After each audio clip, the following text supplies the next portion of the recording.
Hello students, welcome to my channel. हम लोग physics का एक टॉपिक स्टार्ट किए थे, मोड ऑफ हीट ट्रांसफ़र। ठीक है, आज हम लोगों का ये सेकेंड लेक्चर है। इस पर सबसे पहला जो हम लोगों ने पढ़ा था फर्स्ट लेक्चर में, उसमें हम लोगों ने कंडक्शन पढ़ा था, कॉन्वेक्शन पढ़ा था, रेडिएशन पढ़ा था। ये सब क्या थे? मोड थे। किसका? हीट ट्रांसफ़र करने का।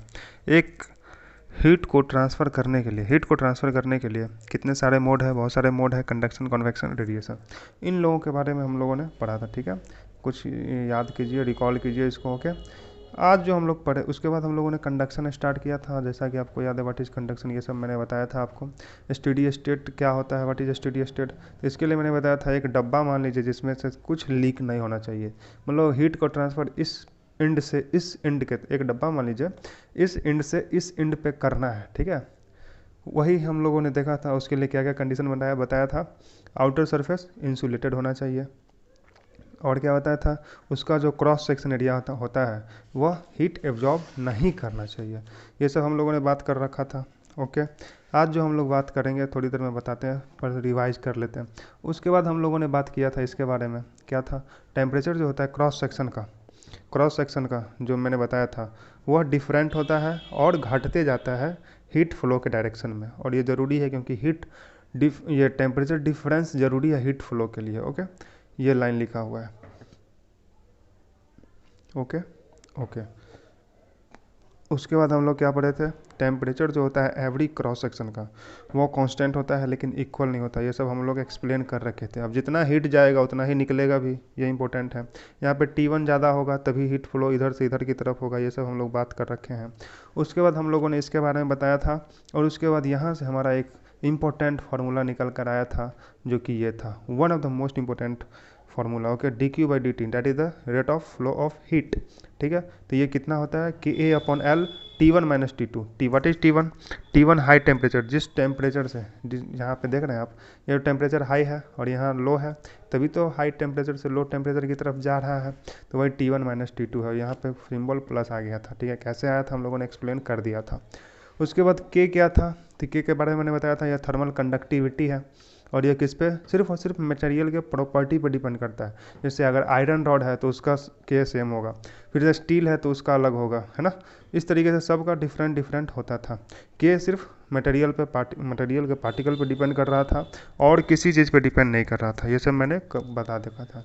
उसके बाद एरिया क्या था, ये जो था वो क्रॉस सेक्शन एरिया था। ठीक है, तो क्रॉस सेक्शन एरिया कौन सा था, ये आप याद रख, ये एरिया नहीं है, ये वाला जो एरिया है क्रॉस सेक्शन। जैसे मान लीजिए ये रॉड है। ओके, तो ये जो एरिया था, दिस वाज द एरिया, जो यही था आपका क्रॉस सेक्शन एरिया। ओके, उसके बाद के का ऑर्डर के मैंने बताया था, सॉलिड में क्या होगा, लिक्विड में क्या होगा, गैस में। उसके बाद कुछ मेटल थे जैसे Ag, है ना, silver, copper, iron, sorry iron नहीं है यह, Ag मतलब सोना, गोल्ड, Al मतलब एलुमिनियम। ओके, तो ये सब मैंने बता रखा था ये मेटल में। ओके, ये सब हालांकि क्वेश्चन में दिया जाता है, अगर नहीं दिया जाएगा तो आपको याद रखिए।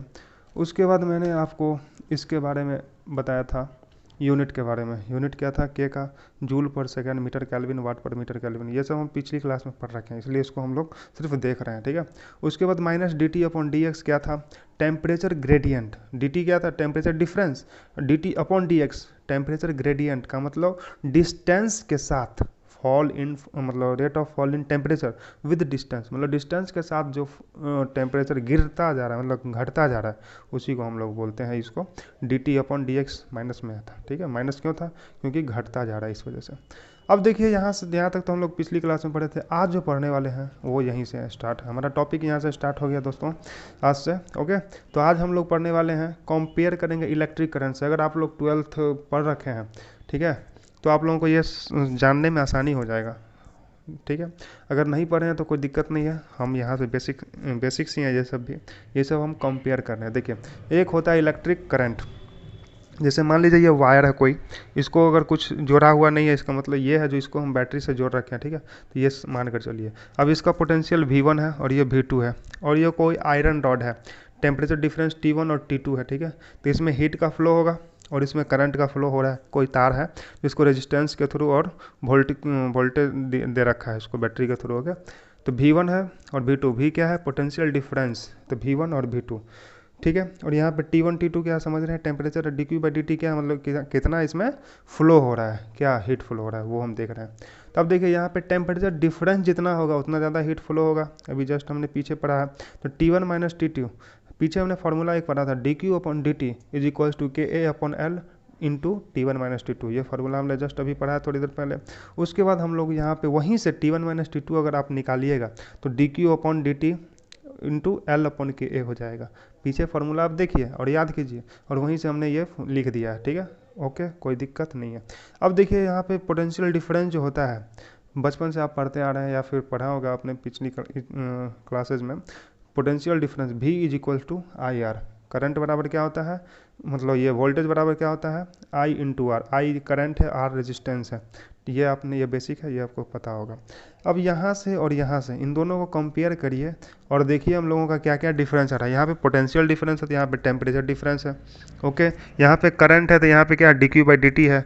और हम लोग पीछे उसमें भी पढ़ेंगे I बराबर dQ/dt, वहाँ भी होता है, वहाँ भी होता है I बराबर dQ/dt, और वहाँ पे Q का मतलब चार्ज होता है, लेकिन यहाँ पे dQ/dt क्या है, रेट ऑफ, ठीक है अभी पढ़े, rate of flow of heat. Okay, उसके बाद R, वहाँ पे रेजिस्टेंस जो होता है, यहाँ पे क्या है L/K है, उसके बराबर है R बराबर L/K है। वहाँ पे R होता है R बराबर रो इंटू L/A।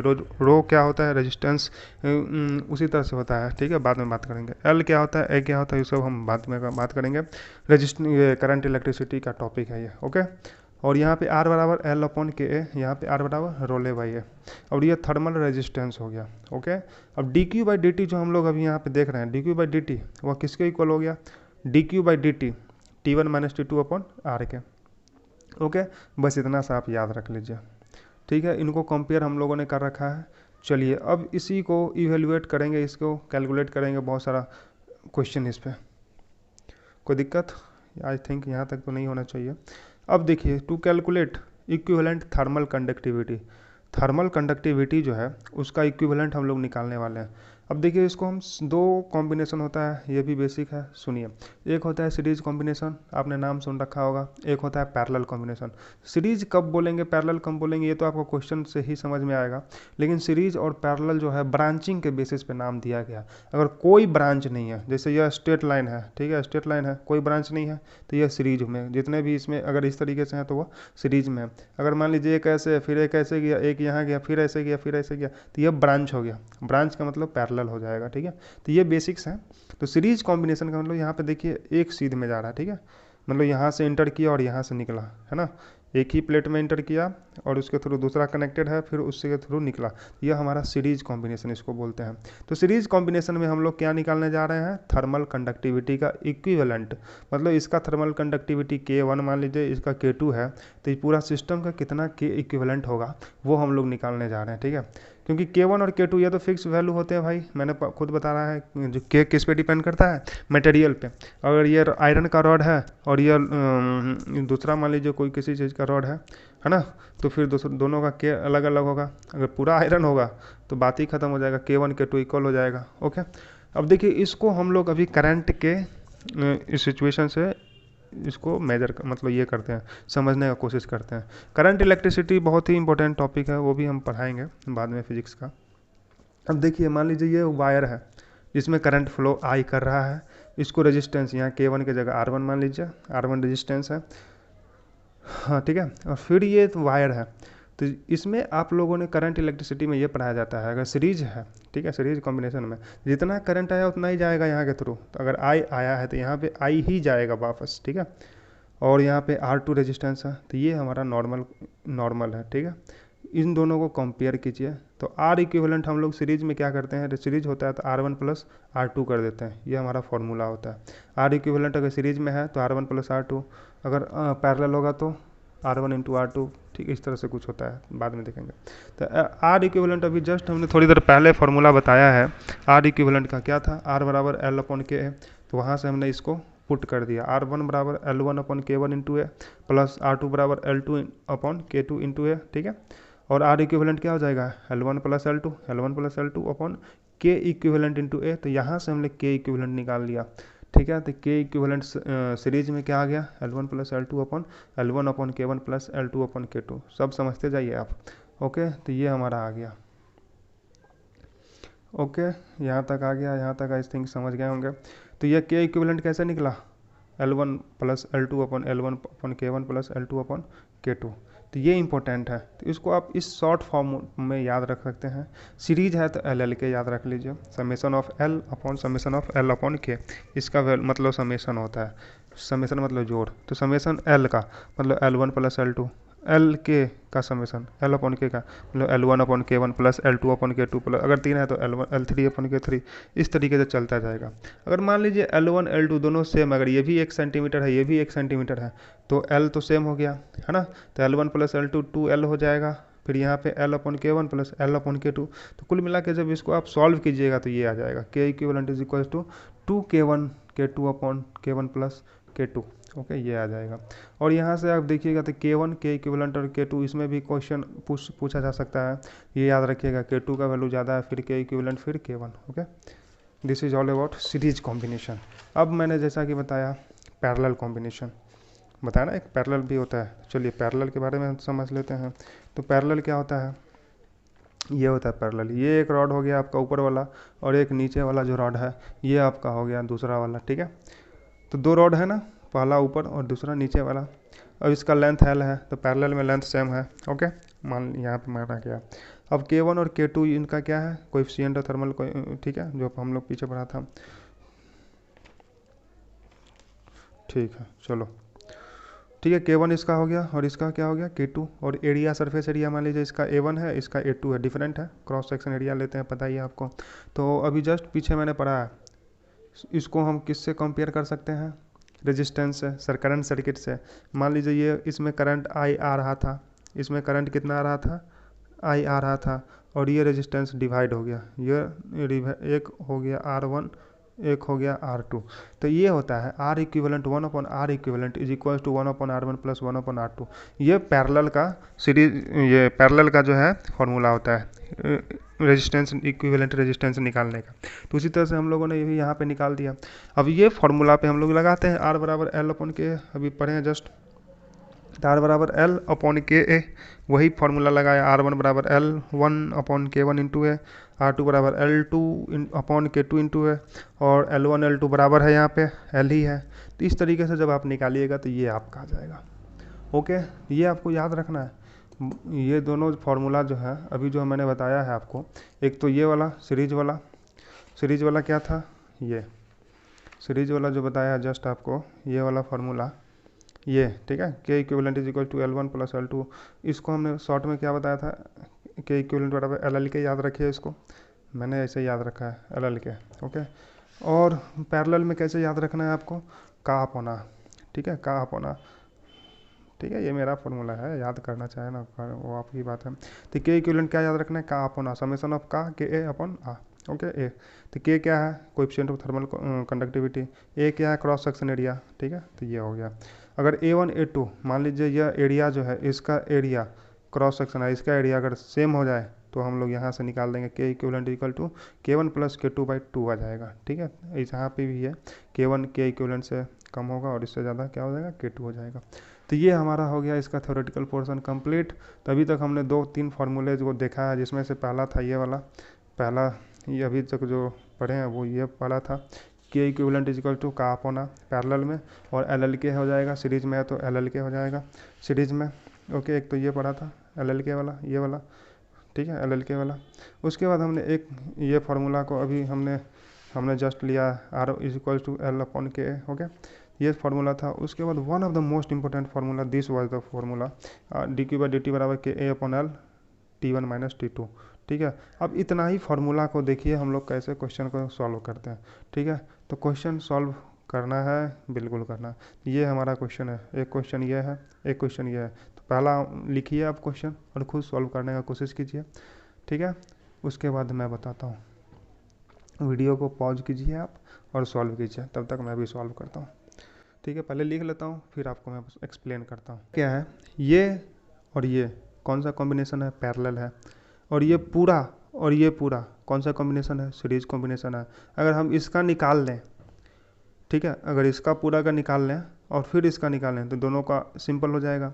या फिर इसका उल्टा भी तो कर सकते हैं, क्या उल्टा कुछ किया जा सकता है क्या, कुछ नहीं किया जा सकता उल्टा। अगर पैरेलल आप सोचिएगा दोनों को पैरेलल बनाना तो इसको आधा करना पड़ेगा, थोड़ा सा मुश्किल हो जाएगा। इसलिए सिंपल यही रहेगा, इन दोनों को, ये जो पैरेलल है उनका एक साथ के इक्विवेलेंट निकालिए, उनका एक साथ आप के इक्विवेलेंट निकालिए।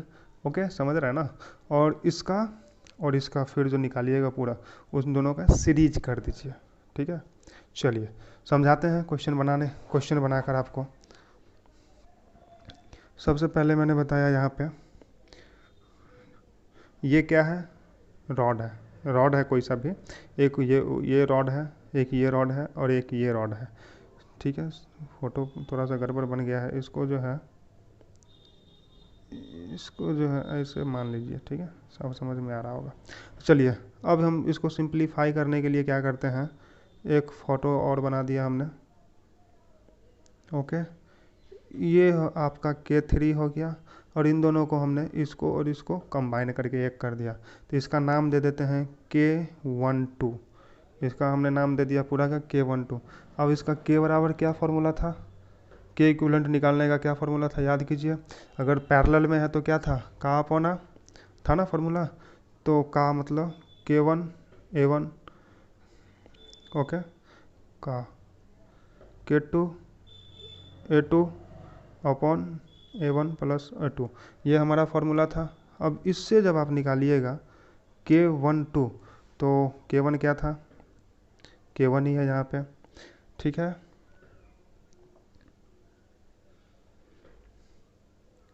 K2 क्या है, K2 ही है।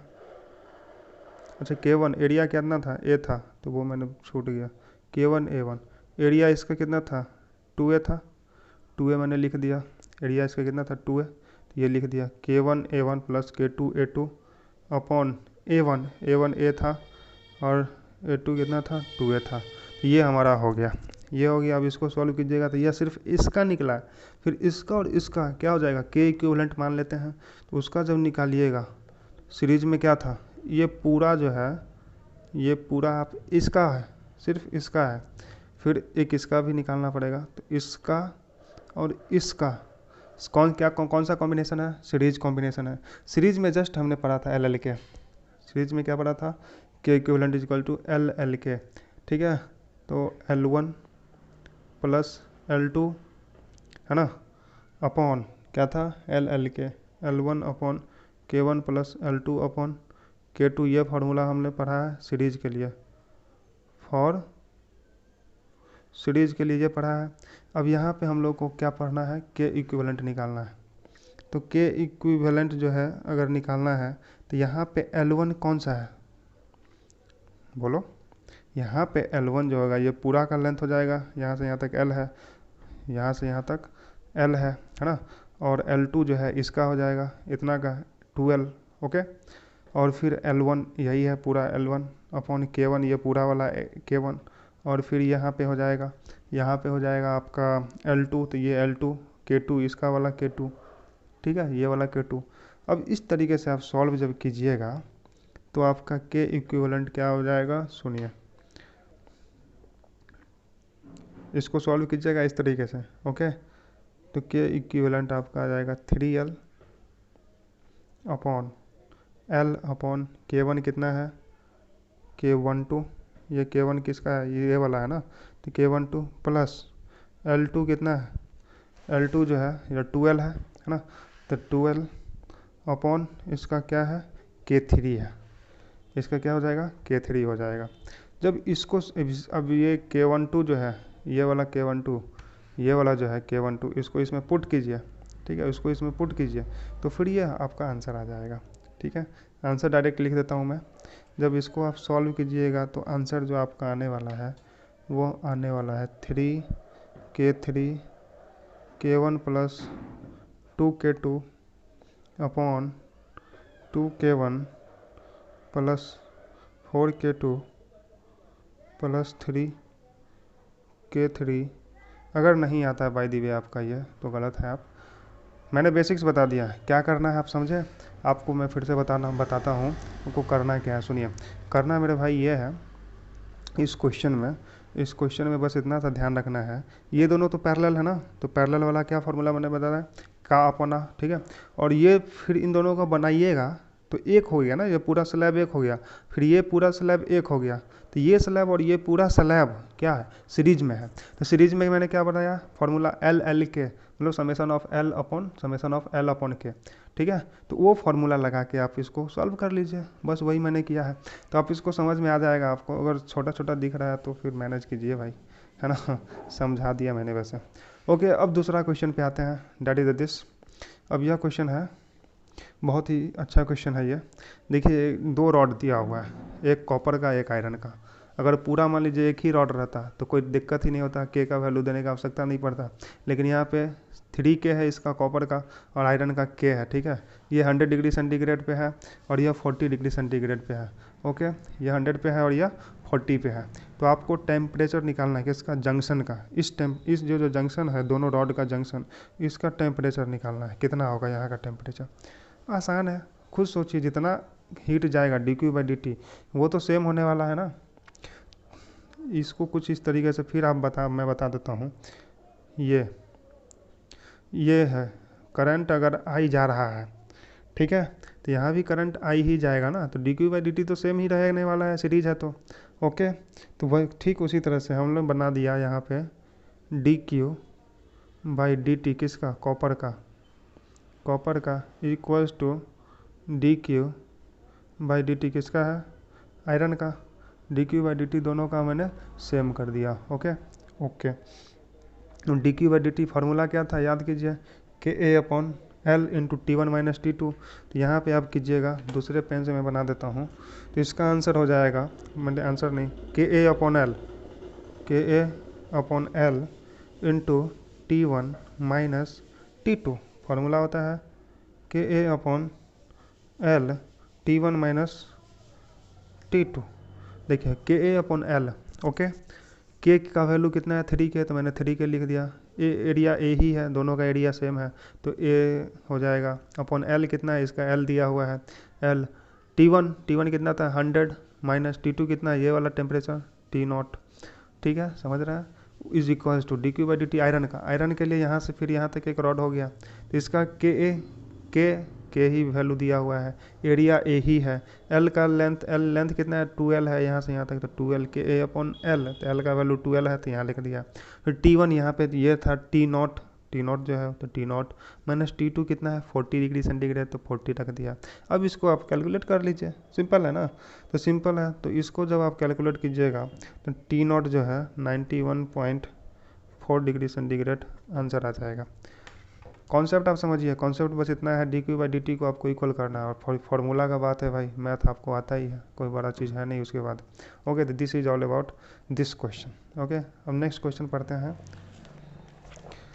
ये क्वेश्चन बनाइए आप, क्वेश्चन लिखिए और टाइम वीडियो पॉज कीजिए और खुद से सॉल्व कीजिए भाई, 1 मिनट कम से कम लिखिए, ठीक है। सोचिए, इसमें क्वेश्चन वही है, सेम टू सेम क्वेश्चन है, एक रॉड दिया हुआ है, तो अब इससे आपको दिमाग लगाना है इसका कि इसमें क्या क्या सेम हो सकता है। रॉड दिया हुआ है तो आपको दिख रहा होगा, अगर एक ही रॉड है तो ए का मतलब area, cross section area same हो गया, है ना। फिर से के, अगर मान लीजिए आयरन का ही रॉड है तो के का वैल्यू भी सेम हो जाएगा, ये आपको सोचना पड़ेगा, के का वैल्यू क्या हो जाएगा, सेम हो जाएगा, ये आपको सोचना है। अब देखिए यह 110 डिग्री सेंटीग्रेड पे है और ये -10 डिग्री सेंटीग्रेड पे है। इसका लेंथ 5 है, इस पूरा का 12 है, तो ये कितना हो जाएगा, 7 हो जाएगा, ये भी सोचना पड़ेगा। इसका टेम्परेचर निकालना है आपको, क्या करेंगे, सेम वही फार्मूला लगाएंगे भाई। सोचिए कौन सा formula, dQ/dt is equal to what. मैं बनाता हूँ, अब आप देखिए, मिला लीजिए कैसे आप बनाए हैं। dQ/dt जो होगा, तो के सेम है, ये सेम है, एरिया सेम है, तो dt/dx जो है ये सेम हो जाएगा। क्यों सेम हो जाएगा सर, समझ में आ रहा है। इसको थोड़ी देर के लिए छोड़ दीजिए आप, इसको अगर भूल जाइए।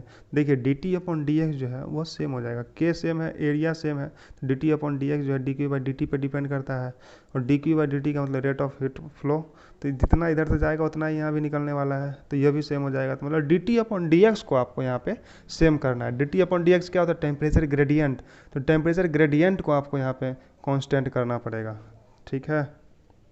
dt/dx कांस्टेंट करना पड़ेगा, तो इसके लिए क्या बनाइएगा, और इसके लिए क्या बनाइएगा खुद सोचिए। कांस्टेंट करना डी टी बाई डी को, ये D T by D x को, तो 110 minus 10 upon D x, length कितना है 12, ये तो टोटल का हो गया। 110 इसका माइनस 10, ठीक है, अपॉन 12 पूरा का लिए ले लिया मैंने। तो यहाँ से कुछ निकल सकता है, सोचिए 110 जब यहाँ से आप निकालिएगा तो ये हो जाएगा आपका 12 120/12। तो D T upon D x कितना आ गया हमारा, इतना आ गया। और यह वैल्यू क्या है, कांस्टेंट है। मतलब इतना जो है डी टी टेम्परेचर हो गया डिग्री सेंटीग्रेड, अब पर ये अपॉन एक्स है, मतलब पर सेंटीमीटर। यह पर सेंटीमीटर जो है, जब 1 सेंटीमीटर आप इधर से इधर जाइएगा तो 10 डिग्री सेंटीग्रेड घटने वाला है, 10 डिग्री सेंटीग्रेड आपका घटने वाला है।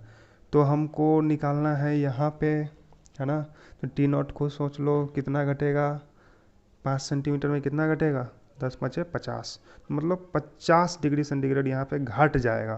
तो 110 था तो 50 घटा के यहाँ पे कितना हो जाएगा 60। तो इसका आंसर हो जाएगा टी नॉट हो जाएगा